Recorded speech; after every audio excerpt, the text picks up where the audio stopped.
Ei, daí pessoas, bem-vinda ao Café com Oratória. Meu nome é Ronaldo Laux e eu ajudo pessoas comuns a desbloquearem a vida através da comunicação. Hoje é a live número 121 e hoje eu vou falar da oratória da mente para o músculo. O que isso vem a ser? Vamos entender isso, mas antes de tudo, vamos colocar o número da live de hoje aqui e o título 121. Deixa eu pedir ajuda para os universitários aqui.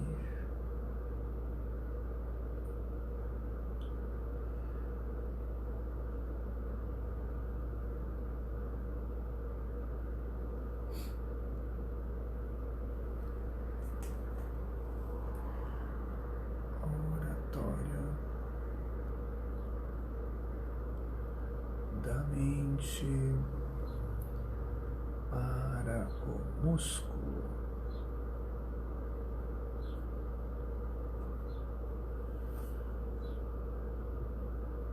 Olá, olá Éder, olá Thaís, bom dia, bom dia. Quem vai chegando já vai tacando o dedo no coração, por favor. Dedo no coração ajuda muito. Eu agradeço. Vocês sabem que a nossa primeira hashtag é dedo no coração. Com o dedo no coração vocês me ajudam muito. Olha só o Éder, ó. Denúncia! Não estava aparecendo, tive que ir buscar. Sim. Eu estou percebendo isso desde o final de semana. Eu não estou mais aparecendo. Instagram é tinhoso, gente. Tu faz uns patrocínios, tá? E aí, nesses patrocínios aí esses patrocínios para, no caso do lançamento, né, da Academia de Comunicadores e tudo mais, e aí eu tive uma intensificação de posts patrocinados, e aí eu parei de patrocinar, porque simplesmente eu não consegui nem produzir a quantidade de postagens que eu estava produzindo, por conta de preparar o treinamento e tudo mais. E aí tu para de patrocinar, o seu tio Insta, o seu Zuckerberg, safadinho, ele reduz o teu alcance assim lá no... sabe, lá embaixo, lá onde tu menos pode achar. Por isso que nos últimos dias aqui as lives tem menos gente, as pessoas não me veem. O seu algoritmo não é fácil. Ele quer que tu volte a pagar. E eu vou voltar a pagar, porque só assim ele distribui. Não tem jeito, gente. O seu Zuckerberg, ele elabora um plano algorítmico assim, terrível. Mas eu tô me organizando aí para não precisar mais ter que editar os meus posts. Então vocês vão ter posts diários novamente. Ontem até eu postei um, já era tarde. Mas vocês vão ter posts diários. E eu vou ter uma vida tranquila sem precisar me preocupar com edição nos próximos dias. Se acalmem. Tudo vai dar certo. Eu vou voltar a aparecer bonitinho. Aí, ó. Bom dia, Thaís. Bom dia, Pamela. Tá frio, né? Tá frio. O inverno voltou. Caramba.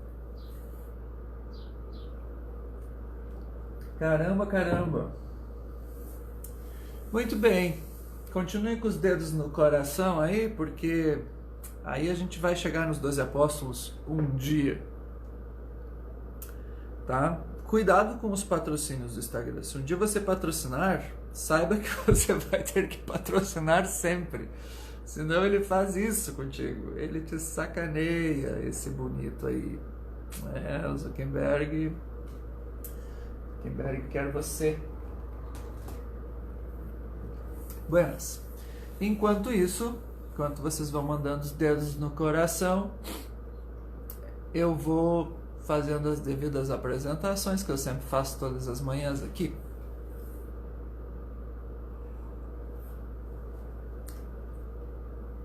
Ah, Thaís! Thaís. Ah, que sacanagem que tu me vem me trazer polêmica. Tá bom, Thaís. Vou falar sobre isso então. Thaís adora botar uma lenha na fogueira, né? Aí sim tu quer que meu alcance no Instagram ele se exploda, porque o Instagram é todo cheio de politicamente correto. Eu começo a dar opinião sobre isso, aí sim, aí acabou minha relevância. Mas eu vou dar azar. Quem manda? Eu sou teu amigo, então, né, eu tenho que fazer isso. Eu tenho que falar daquilo que meus amigos querem que eu fale. Mas tu já sabe o que eu vou falar, né? Acho que tu sabe. Só um comentário rápido então. O que eu acho sobre isso? Magazine Luiza. A campanha, para quem não sabe, né? Que o Magazine Luiza fez uma campanha.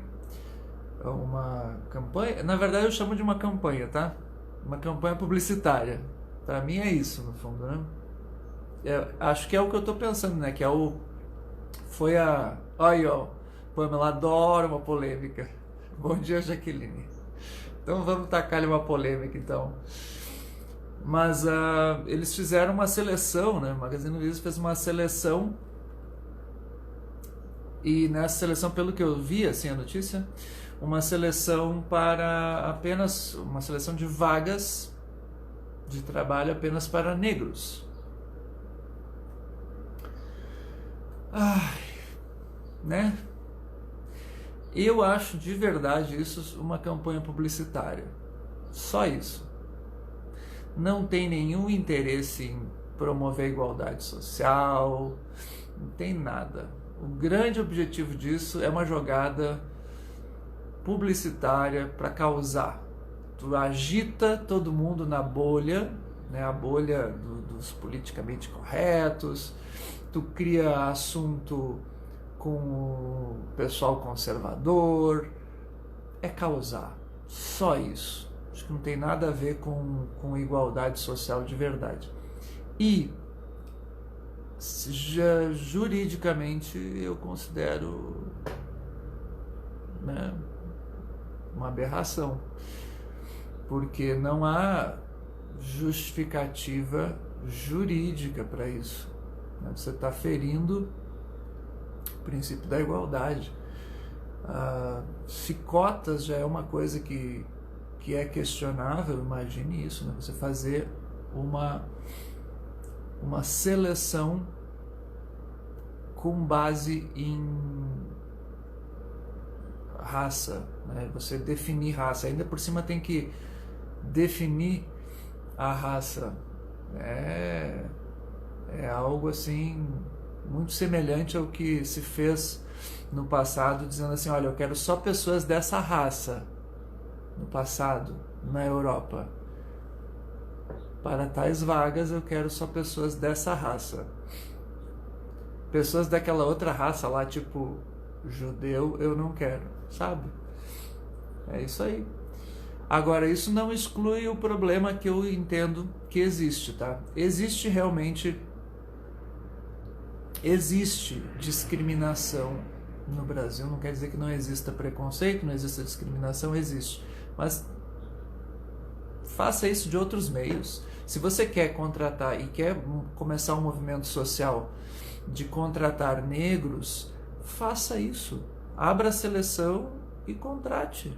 Você pode, por exemplo, para atender numa loja, você contrata quem você quiser, né? Você contrata, você enche a sua loja de pessoas com o teu perfil que tu acha legal para tua loja. Eu tenho uma loja que atende japoneses, tá? Eu vou encher de japonês na minha loja, porque os japoneses vão entrar na loja e vão querer ser atendidos por japonês. Lá na Liberdade, em São Paulo, é minha loja. Então é um bairro só de japonês, eu vou botar o quê? Japonês para atender, porque eles vão entender da cultura local, então minha loja só vai ter japonês. Isso se faz sem precisar abrir uma seleção só para japoneses, né? Você pega e faz. Por isso que não tem nada a ver com promoção social. Tem a ver com marketing, é só marketing. É besta. É uma coisa besta esse negócio. Quer dizer, não é besta, é inteligente. em termos de marketing é inteligente, mas faz muito mal, né? Faz muito mal às nossas instituições liberal-democráticas. Muito bem, falei bastante desse trem. Thaís, tu tem a tua opinião, dá aí, se tu concorda ou discorda comigo. Né? E se quiser já entrar ao vivo, aliás, tanto a Thaís quanto qualquer um que queira entrar ao vivo e criar uma polêmica, que pode entrar, basta dizer me chama ou solicitar participação, que vai ser um prazer. Mesmo se você não tenha polêmica, quiser entrar aqui ao vivo só para conversar comigo e fazer uma pergunta ou qualquer coisa que te der na telha, vem aqui e digite aí nos comentários me chama. Hashtag me chama que eu vou é a nossa hashtag. Me chama, disse Thaís. Thaís adora uma polêmica, então me chama. Eu obviamente que eu te chamo, minha querida.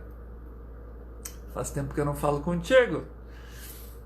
Thaís tá afim de polêmica, ela tá afim de me meter numas treta. Eu ando tão... Ela vem e me mete numas treta. Vamos ver o que ela vai me dizer. Thaís! Vamos! Ah, tem que botar um filtro. Ai, meu Deus do céu. Deixa eu ver, melhorou. Ah! Bom Tudo dia. bem, guria? Bom dia. Bom Prazer te dia. ver. Prazer te ver também. Então,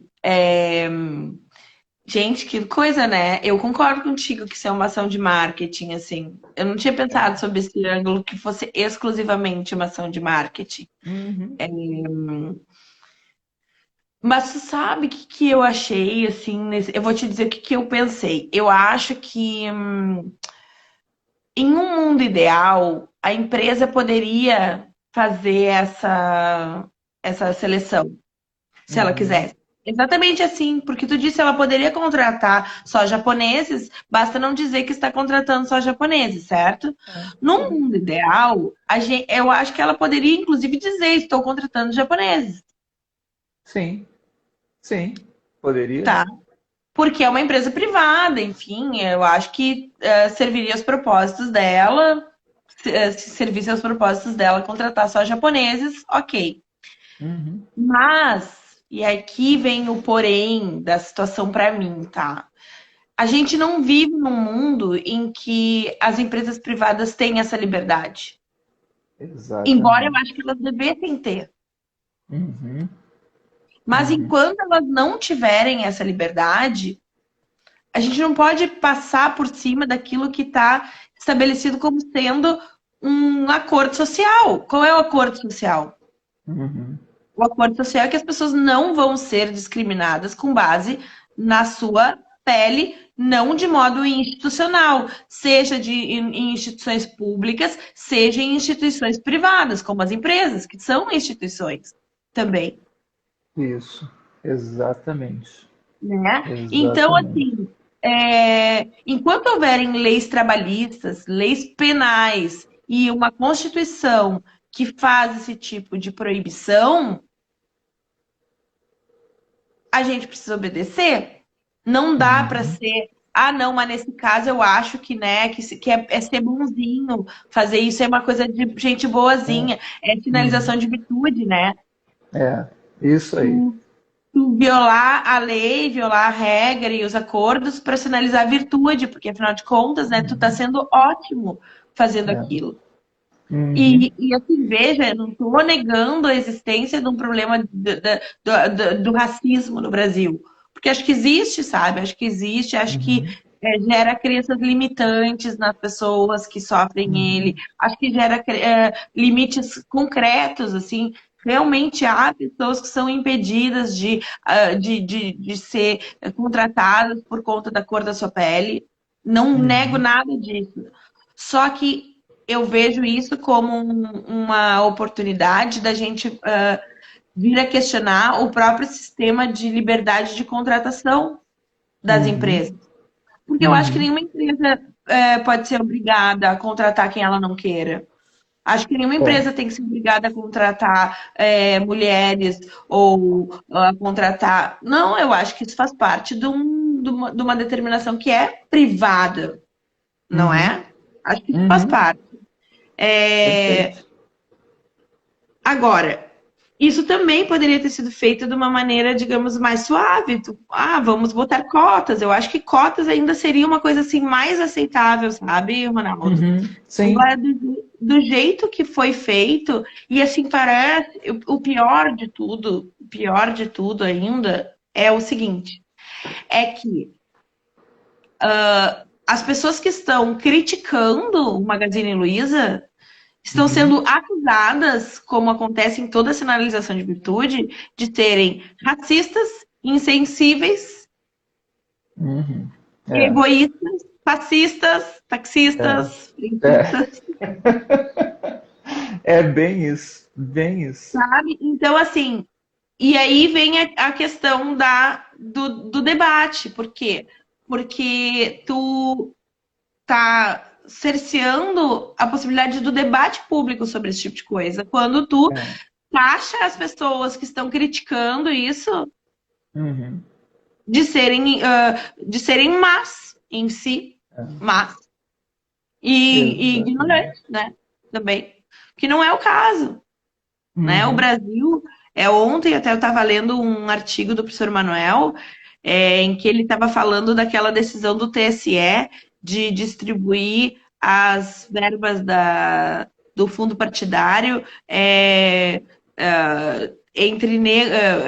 de dar uma maior parcela para os candidatos negros, né? De garantir que os candidatos negros tivessem maior acesso àquilo.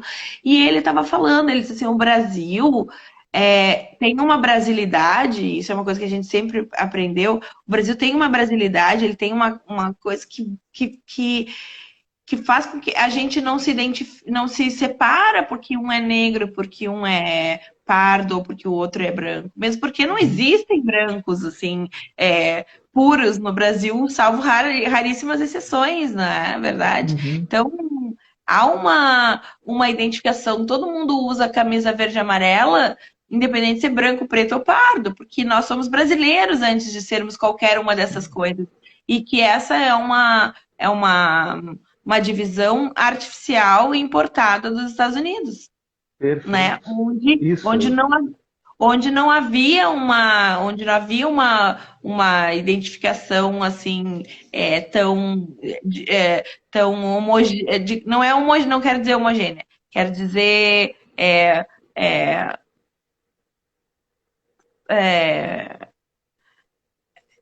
de uma mistura, de que nós somos o produto de uma mistura. Isso aí. Né? Isso aí. E esse tipo de questão reforça essas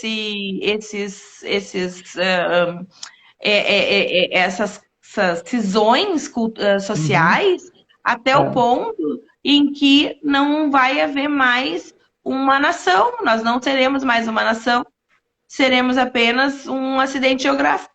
Isso aí, perfeito. E é a partir desses rótulos artificiais, né? Você vai criando, você vai classificando as pessoas e elas vão se separando. Olha aí que interessante. Olha, a formação dos Estados Unidos, a formação não, mas a própria formação mesmo, né? Eram pessoas que não, que tinham valores muito fortes e que valores de família e tal, de clã e religiosos, dos protestantes, que não se misturavam, não se permitiam se misturar com outros. Já o brasileiro, ele teve essa coisa que, por um lado, é tão frouxa em termos morais, mas, ao mesmo tempo, tão especial porque permitiu a mistura, porque o brasileiro ele não tinha essa coisa rígida, né, na formação, né, do português quando veio para cá, de que eu tenho minha família e tal. Não, o português veio para cá os portugueses não vieram com família, né, Ronaldo? Exatamente, eram homens solteiros. Eles não vieram com família, eles vieram sozinhos. Homens solteiros não, homens sozinhos. Isso. Homens sozinhos que arrumaram companheiras, mulheres aqui. Índias nuas e homens sozinhos, né? Justamente, então... E assim, a gente está falando isso, óbvio que não é tão simples, mas é a miscigenação da nossa origem. E essa miscigenação está sendo bem isso que você falou, artificialmente. A coisa mais legal do nosso país, que é essa mistura, está sendo artificialmente estragado por conta dessas cópias, essa importação cultural americana, que lá até tem sua razão. Eu entendo lá. Lá cotas foi uma coisa importante, porque eu não sei se no final das contas foi a melhor coisa, mas foi uma coisa que tem uma justificativa, né? Porque negros e brancos, eles não... Pô, na universidade, os caras... Eles tinham universidade para negro, universidade para branco. Até em 1954, tu tinha a política do separate but equal, né? Que era aquela do separados mas iguais. Enfim, tu não misturava as pessoas no mesmo lugar. Então, até 1954, isso faz... não faz 100 anos, entendeu? Então... Claro. Aqui não, é outra história, né? Aqui nós nunca tivemos este problema. O problema aqui é social, é financeiro, assim, ó, é a pessoa não ter... É o cara que está lá no Nordeste, vamos pensar em nordestino, tá? Nordestino. Por que nordestino é discriminado? Na verdade, nordestino é discriminado porque o cara está vivendo lá e ele não tem água. Agora vai começar a ter, né, pelo jeito. Mas ele não tem água. Então, se o cara não tem água, não tem saneamento básico, é óbvio que ele vai estar em desvantagem, né? E aí ele vem. Então, isso para não falar de educação, de coisas que seriam uma sofisticação para um povo que não tem nem água e nem saneamento básico. De tu ter um mínimo, né, de infraestrutura, né? Porque a própria educação, assim, tu tem que caminhar, sei lá, 10 quilômetros para chegar numa escola, isso dificulta sobremaneira, né? A pessoa se educar. Então, realmente, a falta da educação, há um problema de nível social, econômico, né? Essa é a maior discriminação. É uma discriminação muito mais econômica, com todas as suas consequências, né? De ser mais pobre, né? Exatamente. E aí é que tá, nós, no momento em que a gente importa esse tipo de solução, é como colocar é querer encaixar uma coisa que não se encaixa, né? Uma coisa que não foi feita para a gente. É uma solução importada porque o pessoal acha bonito. O que, sabe, o pessoal acha, alivia a consciência, inclusive alivia a consciência dos brancos, né, que resolvem criar esse tipo de coisa. Pronto, eu faço lá, né, uma coisa lá e invento um modo de contratar a dona do Magazine Luiza. Eu não sei o que ela tem na cabeça, se é só uma atividade. Eu ainda acho que é só marketing. Mas, sabe, aquela coisa do empresário, assim, né? Às vezes o empresário, cabeça de vento, que sabe ganhar dinheiro, mas o publicitário vem e fala para ele, vamos fazer isso aqui vai ser bom. Aí ele pega, é verdade, eu estarei promovendo a igualdade racial, não sei mais o quê. Mas é pura hipocrisia, pura afetação, né? Só afetação de igualdade. É muito mais fácil sinalizar a virtude do que realmente ter a virtude, né? Exatamente, sabe? Pega e faz uma contratação, não precisa sinalizar. Contrata. Por outro lado, assim, eu li uma coisa, eu li um comentário que foi interessante, assim, sabe? Me fez pensar. Porque eu tava, assim, sem ver nenhum lado positivo nisso. E já vi a questão de que isso fomenta, né, a discussão a respeito da liberdade empresarial, que eu acho que é uma coisa importante. E também tem, assim, é verdade que o Magazine Luiza não demitiu durante a pandemia. Isso é verdade. É verdade. E isso é eu diria que isso é um grande programa social que eles fizeram. E me leva a crer que talvez essa decisão não seja exclusivamente motivada por marketing, embora eu não acho que ela não seja motivada por marketing, acho que ela também é. Mas me leva a crer que isso faz parte de um contexto ali dentro daquela empresa. Agora, totalmente inoportuno também, né, Ronaldo? Porque, a gente está saindo a gente está num momento de pandemia, de alta recessão, onde tá todo mundo precisando de emprego. Tá entendendo? Exatamente. Aí tu pega e diz assim, não, vou abrir 30 vagas de trainee só para negros. Vou excluir todas as outras pessoas que estão também sofrendo nessa pandemia. Claro. Então, sabe, faz uma coisa mais inteligente, sabe? Que tu não parta do mundo. Porque o problema é muito difícil. E digo mais, né? E digo mais, pandemia misturada com essa ideologia do Black Lives Matter, né? Que é uma coisa importada também. Então ainda cria, né? Mistura tudo. E isso é um problema, porque é difícil lidar com essas coisas, né? Não é fácil, assim, nem de pensar, assim, quer dizer, talvez eu seja meio burra, mas para mim não é muito fácil. Não, eu não descarto mais nada. Mas é verdade, assim, é difícil pensar sobre isso de uma maneira clara. Para mim ainda é, sabe? Eu preciso ler mais, preciso estudar mais, mas eu sinto que essas questões raciais, elas partem muito de certos pressupostos abstratos, importados, tipo Black Lives Matter, como dívida histórica, sabe? Racismo estrutural, coisas que no Brasil... Vem cá, algum dos teus familiares teve escravos? Não, nada. Nem dos meus. Nem, eu sou agora loira, né? Mas falsa, mas de olho azul. Sim. Minha família não teve escravo. Tá entendendo? Eu sou. Minha mãe tem uma avó que era índia. Eu sou dos Santos. Eu sou descendente de negros. Sim. Pois é. Que tipo de dívida histórica que eu tenho? Porque eu nasci com olhos azuis? Sabe? Porque eu não sofri o preconceito que algumas outras pessoas sofreram? Porque, na verdade, assim, eu não sofri isso não foi um dos sofrimentos da minha vida. É verdade, eu reconheço, não foi mesmo. Mas eu tive outros sofrimentos na minha vida. Todo mundo tem sofrimentos na vida. O sofrimento é a única coisa certa, além da morte, na vida de um ser humano, é o sofrimento. Não é verdade? Claro. Porque a pessoa pode não ser feliz, mas sofrer ela vai. Sim, é inevitável. Então, tu partir do pressuposto,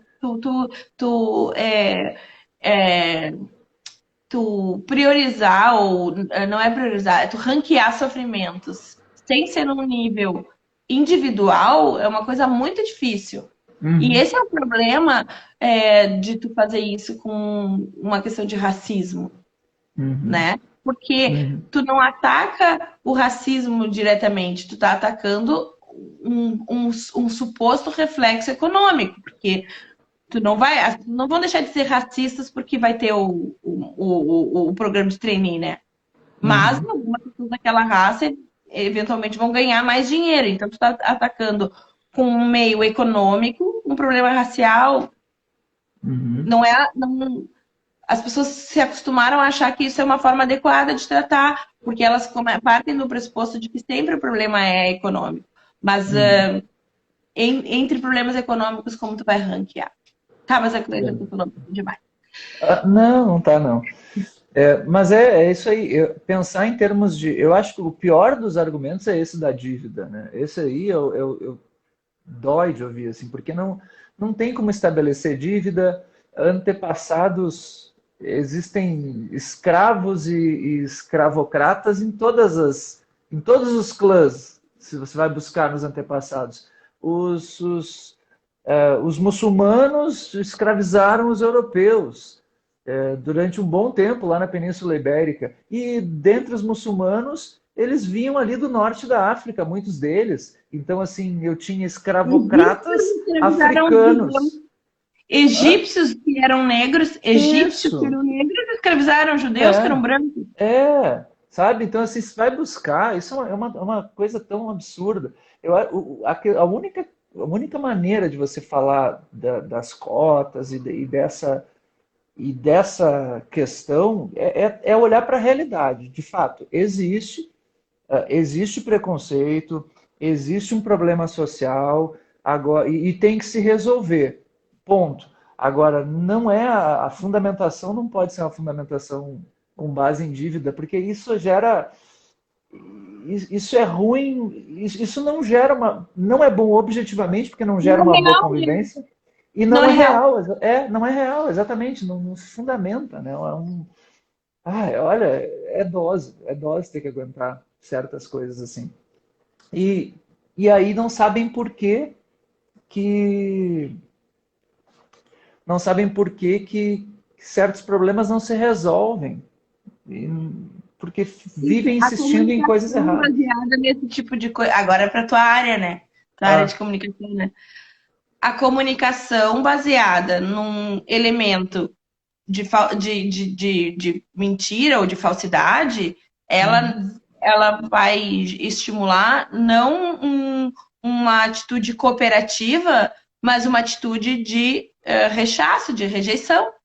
E aí tu não exatamente. consegue trabalhar em conjunto. A sociedade é plural, a sociedade não vê as coisas todas do mesmo modo. Não adianta tu querer impor aquilo à força no berro. Isso é muito autoritário. A gente não vive, não pode querer viver num mundo autoritário onde as coisas vão ser impostas no grito. Exatamente. Exatamente. A comunicação é tornar comum, né? Então, quando você cria esse tipo de argumentação, você não está tornando nada comum. Você está querendo empurrar a goela abaixo, né, um tipo de ideologia e não rola. Né? Não tem como gerar bons frutos esse negócio. Sabe? Se vai ver no Brasil, assim, uma coisa que eu, que eu percebi e que eu entendo, por exemplo, foram as cotas. Tá? As cotas eu vi na universidade. Eu só não sei, a única coisa que eu não concordo é o critério racial. Mas as cotas na universidade, esse programa com o ProUni, eu vi mudar vidas, sabe? Eu acho que foi uma coisa fantástica. Mas não precisava necessariamente vir pelas cotas raciais. Eu lá na Ubra, quando eu fui coordenador de curso, e como a Ubra vivia em crise, e vive até hoje, ela teve muitos bolsistas. E eu pude coordenar um curso numa universidade privada que chegou num determinado momento em que tinha mais bolsistas do que alunos pagantes. E lá eu pude ver o quanto esse tipo de programa de, de apoio social mudou vidas, assim, é fantástico. A questão é, precisava ter uma cota racial para isso? Né? Eu entendo que precisava. Eu entendo, eu via gente pobre que precisava de uma cota numa universidade e que foi decisiva aquilo ali, mas não necessariamente alguém que seja dessa ou daquela raça, entende? Porque eu conheci aluno pobre aqui em Carazinho de todas as raças, sabe? Não tem e que precisou e que fez a diferença. Então, eu gosto da ideia de promoção, acho que Bolsa Família, essas coisas todas têm que existir num Também país acho. como o nosso, sabe? Não Eu tem como também acho. deixar de existir. Eu Só concordo. que, sabe, não a partir de um critério racial, até porque não é objetivo, não se sabe qual é o que define. O coitado do cara que é mestiço e que não é bem dessa raça ou daquela raça vai acabar sendo prejudicado e o cara é pobre, o cara precisa. Então, sabe, é complicado isso, né? Não funciona. Sim. Cria mais Sim, problema do que resolve. é verdade. Então tá, muito obrigada por ter me recebido. Foi um prazer, como sempre. Né? Só tu tem esse poder de chegar aqui na minha live que tinha um tema e mudar totalmente o tema. Tu tem esse privilégio. Causei, causei. Não, mas volta agora. A oratória da mente para o músculo tá ótimo. Obrigado, querido, pela tua participação. Obrigada, Adoro. amado. Um beijão.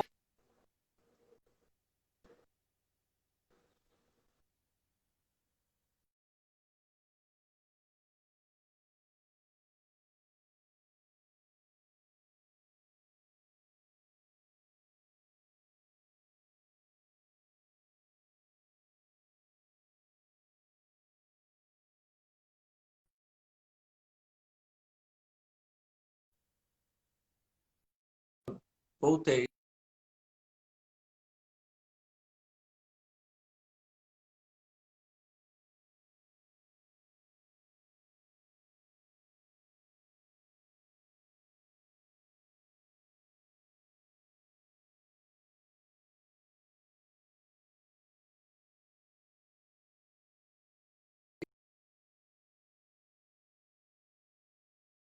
Estão me vendo? Travou aqui minha conexão. Acho que eu voltei. Estão me vendo ou não? A Thaís ficou travada lá meio. Estou vendo os coraçõezinhos subindo. Acho que eu estou aqui. Deixa eu ver o que vocês comentaram aqui, que a gente subverteu o tema da live, mas é divertido. Deixa eu ver aqui o que as pessoas tinham colocado para eu comentar, porque passou muito tempo. Deixa eu ver aqui. Suas queridas e amadas. O Éder. Mas para isso que tem a seleção, não tem necessidade de vir a público para se promover. Muito bem, exatamente. Exatamente, Éder, que a gente conversou aqui. A própria cota já é discriminatória, disse a Graziele. Uhum. Perfeito, Grazi. Perfeito, povo. Milena, as pessoas não conseguem ser comuns porque não tiveram a informação necessária em casa nos 14 primeiros anos de vida. Caramba! Ah, Milena, eu vou ter que pensar sobre o que você falou, até porque eu quero entender o contexto. Que a gente falou tanta coisa aqui, vou ficar devendo aqui, porque eu não sei mais agora qual é o contexto, né? Isso é o que dá de ficar falando, falando, e não ler os comentários. E contextualiza aí, Milena, querida. Deixa eu só ver se tá. Aqui tá tudo certo, acho, né? Estão me vendo? Só me digam aí se estão me vendo direitinho. Me dê um joinha aí se estão me vendo, para eu saber se está tudo ok. Estão me vendo? Estão me ouvindo? Tá certo? Dê um joinha se estão me vendo. Ou diga assim, estou te vendo, pro querido, amado do meu coração. Tá? Isso não precisa escrever. Ah, tá. Foi. Beleza. Valeu, querido. Vamos falar do tema, que já está quase no final da live, eu não falei do tema. Thaís, obrigado. Tá. Tô indo no 4G, porque o meu Wi-Fi aqui subiu, sei lá. Oratória da mente para o músico. Vou falar um pouco sobre isso. Pamela, eu acho que a Thaís pode assumir o café com oratória quando tu não puder fazer. Claro que pode. A Thaís é a pessoa para isso. Aliás, eu gosto, quando a Thaís quer falar comigo, eu sempre gosto muito, porque vocês têm aqui um exemplo de um modelo, tá? E oratória da mente para o músculo é exatamente isso. É você ter em mente um modelo. Eu vou explicar isso agora. O que acontece? No tempo que me resta, vocês vão entender esse lance. O que acontece? Aprender oratória, olha só que interessante. Vou dar um giro gigante na cabeça de vocês. Saímos do lance do Magazine Luiza agora para oratória. Mas tu vai ver que não tem nada a ver. Mas tu vai ver que a vinda da Thaís aqui vai te ajudar aí. Eu coloquei um post hoje, que foi esse aqui, ó. Aliás, hoje chegamos já nos 12 apóstolos, depois de muito esforço. Mas eu quero mostrar para vocês isso aqui. Esse post rosinha aqui, todo frescão, bem biçona, como diriam as pessoas que eu conheço, que fariam um bullying comigo. Esse post aqui, Oratória da Mente para o Músico, e eu coloquei aqui o seguinte, eu fiz a seguinte pergunta, e eu quero saber de vocês. Por quê? Olha só, oratória é uma habilidade, tá? Espera aí um pouquinho. Helena escreveu aquilo que eu queria que ela tivesse escrito. O cérebro do ser humano é formado até os 14 anos. Precisamos aprender a perder, a dividir, a sermos únicos, a sermos comuns. Os políticos não aprendem a dividir. Ah, agora eu entendi, Milena. Perfeito. Perfeito. Uhum. Exatamente. Isso é cultural, né, Milena? É cultural. Para isso não precisa vir um político dizer o que a gente deve fazer. Isso se aprende em casa. Nós temos que estar mais alinhados. Perfeito. É. O político adora dizer o que a gente deve fazer. Tá, show. Vou falar da mente do músico. Olha só, se tu quer aprender, oratória é uma habilidade, tá? Pensa comigo, oratória é uma habilidade. Tá, aí eu quero aprender oratória. Logo, eu tenho que praticar, porque eu não vou conseguir aprender oratória lendo um livro. Não tem como. Tá, professor, eu entendi isso. É uma habilidade da mesma forma que jogar futebol é uma habilidade. Da mesma forma que andar de bicicleta é uma habilidade. Da mesma forma que mexer no celular é uma habilidade. Você aprende fazendo, tá? É, aí tudo bem. Já entendi isso, professor. Agora, por que? Me digam, por que para você aprender a andar de bicicleta ou para aprender a andar daquilo que você gosta de fazer, tá? A jogar futebol, a jogar vôlei, a jogar tênis, a mexer no celular. Por que que para fazer essas coisas, para aprender a fazer essas coisas que você gosta de fazer, seja lá qual for, aprender a cozinhar, você pega, vai e faz. Pensa naquilo que tu gosta de fazer, que é uma habilidade, seja ela qual for. Por que que para isso tu pegou, foi lá e fez? E por que que para a oratória, que é uma coisa que tu quer fazer bem, por que que para a oratória não é a mesma coisa, tu não faz? Por que que para a oratória tu não faz? Claro que eu sei aqui pessoas que fazem, como por exemplo a Thaís, que veio aqui falar comigo e eu sei que a Thaís é uma baita oradora, uma baita comunicadora. Mas nem todo mundo faz. Por que que para a oratória você não faz? Para andar de bicicleta você fez. Para várias coisas da vida você fez. Mas para a oratória você não faz. Por quê? Por que será? Enquanto isso, deixa eu ver o que a Milena escreveu. Hoje fui na padaria e conversei em pé, na mesa de um amigo sentado. Não senti nada. Antigamente eu não conseguia fazer isso. Olha, olha, conversei em pé na mesa de um amigo sentado. Interessante. Sentia, de algum modo, limitada por estar em pé e alguém sentado enquanto você fala. Antes, interessante. Eu sei por quê. Mas que legal essa tua percepção, Helena, de que isso mudou.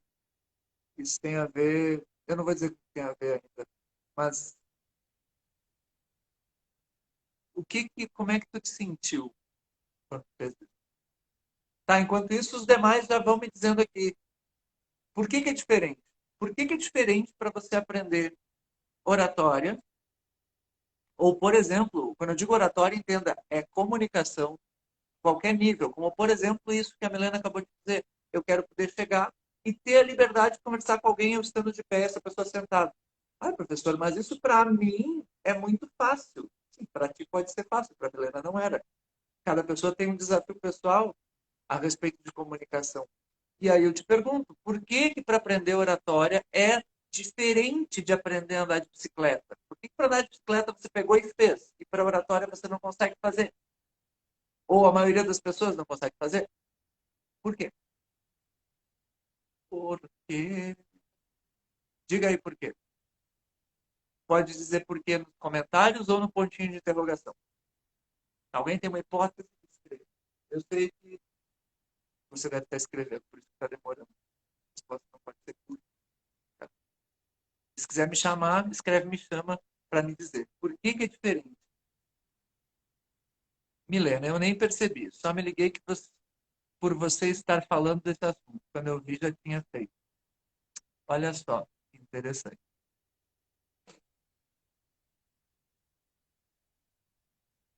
Você simplesmente fez. Interessante. Nesse caso, você só fez. Antes eu sentia muita vergonha. Vamos pensar nessa vergonha aí da Milena. O que que aconteceu dessa vez que tu pegou e fez isso, né? Dessa vez, tu simplesmente pegou e fez e não sentiu a vergonha.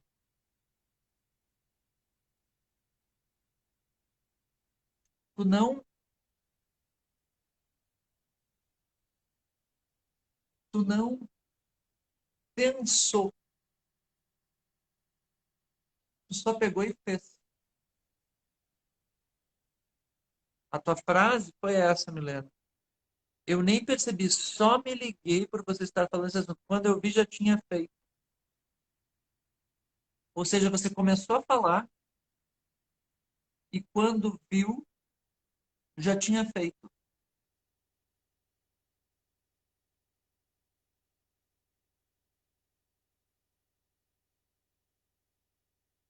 E o resultado foi bom. Você gostou do resultado? Só existe duas maneiras de você aprender oratório.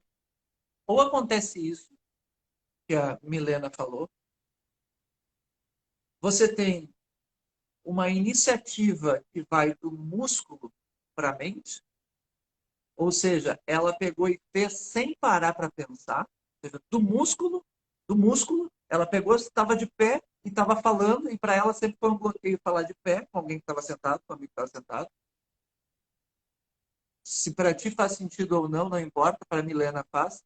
Ela estava de pé e quando viu, ela pegou e falou. Ou seja, ela fez sem pensar. Ela simplesmente foi lá e fez.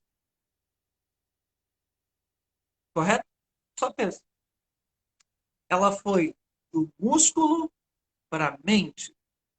Ela primeiro agiu, depois ela agiu, falou, e depois é que ela foi pensar, e agora ela está pensando sobre isso, e o resultado foi perfeito. Olha que interessante. O resultado foi perfeito. Suponhamos que o resultado não fosse bom. Olha só, sabe, se a Milena tivesse feito isso, mas o resultado não fosse bom. Se tu saísse da conversa se sentindo mal porque alguma coisa deu errado, digamos, eu não quero com isso que comece a achar minhoca na situação. Já deu certo, tá tudo bem. Mas digamos que tu tivesse saído com uma sensação de que tu não gostou. O que teria acontecido? O que acabaria acontecendo provavelmente? Milena, diga e outros que estão aí podem dar palpite aí na nossa conversa. O que teria acontecido se o resultado não teria sido bom? O que será? Vou tomar meu café frio para isso.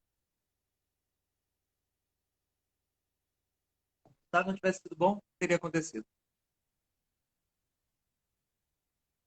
Digamos que ela falou e ficou um climão ruim, sei lá. O amigo acabou não tendo uma boa conversa, acabou falando algo que desagradou. Ótimo. Uma das coisas que poderia acontecer é essa. Eu me culparia, perguntou a Milena. Provavelmente isso, Milena. Tu te culparia, tu te sentiria mal. Ou seja, e essa culpa, essa sensação ruim, ela seria algo emocional. Olha só, seria uma reação emocional vinda da tua iniciativa, do teu corpo. E essa reação emocional ia passar para tua mente em formato de uma crença. E é uma coisa muito automático isso. Tu tem a reação emocional ruim, tu tem essa experiência, aí tu tem um resultado ruim, né? Tu foi para a vida real, fez uma coisa sem pensar. Aí tu teve um resultado ruim, aí vem uma regrinha na tua cabeça. Não é legal falar de pé. porque falar de pé com um amigo me causará essa sensação. Vem essa coisa bem automática. Pá. É uma regrinha dizendo assim: se eu fizer isso de novo desse jeito, vou fracassar. E aí, da próxima vez que você fosse falar com alguém na situação e te ficasse de pé, você não ia poder mais ficar de pé. Você ia dizer para você mesmo: não, não, não posso. Porque ia vir automaticamente essa regrinha na tua cabeça dizendo: eu me dou mal. Da outra vez que eu falei de pé, não foi certo, não ficou legal. Eu senti essa coisa ruim. Logo, regrinha está dizendo para eu não ficar de pé. Logo, eu tenho que ficar sentado, ou vou deixar de falar, ou vou fazer outra coisa. Ou seja, olha só, quando você vai do músculo para a mente, sem pensar, é muito bom. É ótimo. Só que você, depois de acontecer a coisa e dar certo, ou dando errado, mas especialmente quando dá errado, é fundamental que você faça a mente funcionar. Quando você foi da mente para o músculo sem pensar, aliás, do músculo para a mente, você agiu e depois pensou, melhor, você agiu e teve resultado positivo. Ou seja, a tua mente cria uma regra dizendo que bom, funcionou. Mas se o resultado fosse negativo, o que acontece? Tu foi do músculo para a mente e a tua mente criou uma regrinha que está lá no teu subconsciente, uma regrinha dizendo que não funciona. Aí é o momento de você usar a mente para pensar, para mergulhar lá na profundidade da tua mente e pensar assim, esta regra que surgiu na minha cabeça de que não dá certo eu falar de pé, ela é uma regra absoluta? Ela é uma regra geral? Ou ela é algo específico que serviu para essa vez, porque dessa vez aconteceu sei lá o quê. Dessa vez essa experiência não foi boa com o meu amigo, porque este amigo específico se sentiu mal eu estando de pé e ele sentado, ou porque não tem nada a ver com o fato de eu estar de pé e sentado, talvez isso aconteceria se eu estivesse sentada também. Talvez meu amigo esteja de corno virado nesse dia e por isso ele me tratou mal, não tem nada a ver com o fato de eu estar de pé. Então, assim, se a coisa dá errado, é o momento de você fazer o processo inverso, ir da mente para o músculo, para que você não fique com a regrinha, a crença limitante lá no fundo da tua alma de que aquilo não deu certo. Eu estou pegando o exemplo da Milena aqui, que no fundo é o exemplo de todos vocês para coisas diferentes, de todos nós. Quando você vai falar em público e a coisa dá errado, primeira vez que você fala, o que você falou lá na tua infância foi assim que aconteceu. E na infância essas regras elas ficam ainda mais fortes. Elas ficam muito mais enraizadas na tua alma. Como a própria Milena disse, até os 14 anos o teu cérebro está em formação. Então, você tem uma aquilo que a conexão neural com uma regra de algo que deu errado, dizendo que vai dar errado sempre, essa regra ela é muito mais forte, essa crença limitante ela é muito mais forte quando acontecida, quando formada lá na tua infância, na tua adolescência. Então, o que que acontece? Você precisa ir da mente para o músculo. Para quê? Para você se dar conta de que existem essas regras, para você enfrentar essas regras. Você precisa enfrentar essas regras, essas crenças limitantes. E como é que você enfrenta? Você questiona. Você começa a se questionar. Ah, eu não consigo falar de pé. Por quê? Ah, eu fui falar de pé lá com meu amigo e não deu certo. Ou falar em público ou qualquer coisa. Não deu certo, foi mal, não ficou legal. Por quê? O que que faz você pensar que o fato de você estar de pé tenha feito mal para algum relacionamento que você já teve na vida? Por que que isso não pode ter sido uma mera coincidência? Ou seja, nesse momento você está fazendo o processo inverso. Você está indo da mente para o músculo. Você está pegando aquilo que foi reflexo do músculo, que se formou uma crença limitante, e enfrentando a crença limitante, limpando aquela porcaria daquela crença limitante, para conseguir desenvolver a habilidade que você quer desenvolver. Quando você aprendeu a andar de bicicleta, você simplesmente você fez um processo que foi para o músculo, você, você foi do músculo para a mente, só que teve uma coisa que aconteceu na mente antes mesmo de ir para o músculo. Sabe o que foi? Olha só que interessante.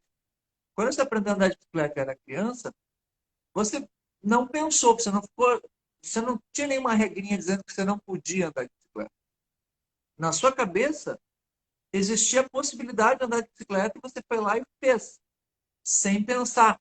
Mas aí é que tá. Você não pensou em termos de regrinhas, não existia regra dizendo que não podia. Você simplesmente foi lá e fez. Só que existia uma coisa na sua mente. A sua mente dizia uma coisa para você. Ou seja, mesmo quando começa no músculo, existe uma mente ali. Sim. Só que essa mente, ela não te dá regra nenhuma, ela não fala nada.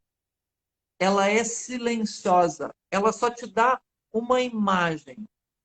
Ela só te dá um cenário. E talvez tenha sons, mas não é da tua voz dizendo, eu devo fazer, eu devo andar de bicicleta, eu posso ou eu não posso. Não, não tem um diálogo interno teu. Sabe o que é? É só um cenário. E nesse cenário você vê você mesmo andando de bicicleta. Você vê um filmezinho na tua mente. E aí vai para o músculo. E é isso o que eu quero te mostrar. Ir da oratória da mente para o músculo são duas coisas. Primeiro, para você fazer aquilo que você quer fazer, colocar em prática, para você ter atitude, você precisa montar na sua cabeça um cenário de ti mesmo fazendo e dando certo. Você monta um filmezinho contigo fazendo acontecer. E para isso é legal se inspirar num modelo. Como eu sempre falo, você se inspira em alguém que faz aquilo bem feito. Olha para a Thaís aqui falando, por exemplo, e diz, eu gosto da Thaís falando aqui na live com o professor Ronaldo. Achei legal a Thaís, eu queria falar que nem a Thaís com essa desenvoltura, com essa capacidade de argumentativa que ela tem. Então, no meu filmezinho, eu vou me imaginar fazendo o que a Thaís faz, que estava aqui antes na live comigo. Eu vou me imaginar fazendo o que ela faz. Então, eu tenho esse filmezinho. Ver filme é sonho? Perguntou a Milena. Ver filme estimula o teu sonho. E esse sonho é um sonho direcionado, é um ensaio mental, é um ensaio na tua mente. E aí esse ensaio mental vai acontecer no teu músculo, sem objeção, só vai fazer. Então, isso é ir da mente para o músculo. Depois que tu fez, e por acaso deu errado, se por acaso deu errado, aí você precisa ir de novo da mente para o músculo, mas aí para enfrentar a regrinha, a crença limitante que porventura possa se formar, caso a coisa dê errado. Quando a coisa dá errado, tu pode ter quando a coisa dá errado, tu pode ter inconscientemente, tu pode ter criado uma regra de que vai dar errado da próxima vez. E aí sim é o momento de tu conversar contigo mesmo para conseguir investigar Sherlock Holmes na tua mente ali, para investigar essa regra que pode ter se formado lá no teu inconsciente, tu nem percebeu. E aí tu precisa começar a investigar, começar a se perguntar. Em PNL chama-se metamodelo de linguagem. Você vai fazer perguntas para você mesmo, para demonstrar para você mesmo que não existe essa regra, que é uma regra criada pelo teu inconsciente. Tá bom? Tô muito louco, falei muito, tá terminando a live. Deixa eu só ver um comentário aqui.